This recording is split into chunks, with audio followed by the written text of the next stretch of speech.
In the ancient land of Isunjaba, nestled between rolling hills and lush forests, there ruled a king named Nkemmere. His palace, adorned with gold and rare jewels, stood as a testament of his vast wealth and power.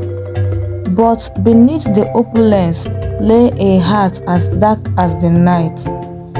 Nkemmere was a tyrant, known for his insatiable desires and cruel rule. His eyes were always set on the maidens of Isunjaba, and his lust knew no bounds. One by one, he summoned the young women of the village to his palace, and soon every maiden carried his child. The people of Isunjaba whispered of their sorrows and shame, their hearts heavy with the weight of their suffering.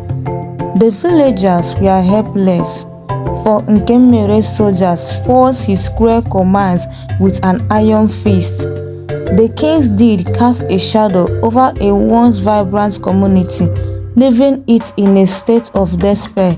Yet, within this darkness, a glimmer of hope began to flicker. Amara, a beautiful maiden in the community, known for her wisdom and beauty in the whole community. One day, the gods of the land appeared to her in a dream and ministered words of truth to her. She was told that from the seeds they bore will the Savior emerge. Empowered by the prophecy, Amara and the other maidens formed a pact. They vowed to protect and nurture their children, knowing that this offspring born by their shared bloodline held the key to their liberation. As the years passed, the village watched these children grow. They became strong and agile, inheriting not only the physical prowess of their father, but also the unwavering spirit of their mothers. Among them, Chima, Amara's son, emerged as a natural leader. He possessed a keen intellect and a burning desire for justice, his eyes mirroring the resolve of his courageous mother.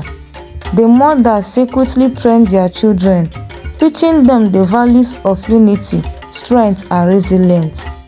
They whisper stories of their ancestors' bravery, instilling a sense of purpose and destiny in the young hearts. The bond between these children grew unbreakable, and with each passing day, they became more aware of the immense responsibility they carried.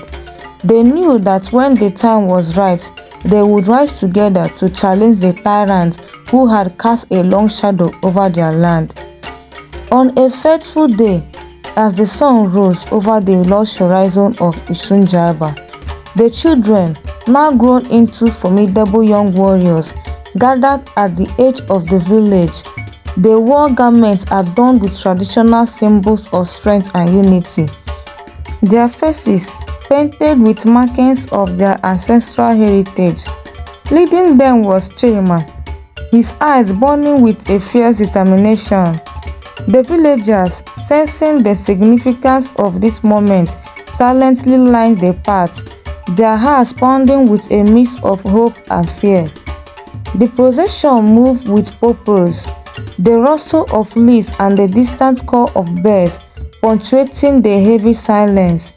As they approached the palace gates, the air grew thick with anticipation. The guards, stunned by the sight of so many who bore the king's features, stepped aside, allowing the group to pass. Inside the grand hall, King Nkemmere launched on his gilded throne, his expression shifting from arrogance to bewilderment as Chima and others strolled in. Chima stepped forward, his voice ringing out with the authority of a born leader. "Father, your tyranny ends today." Nkemmere's eye darted across the faces of his children, seeing his own reflection in their determined gazes.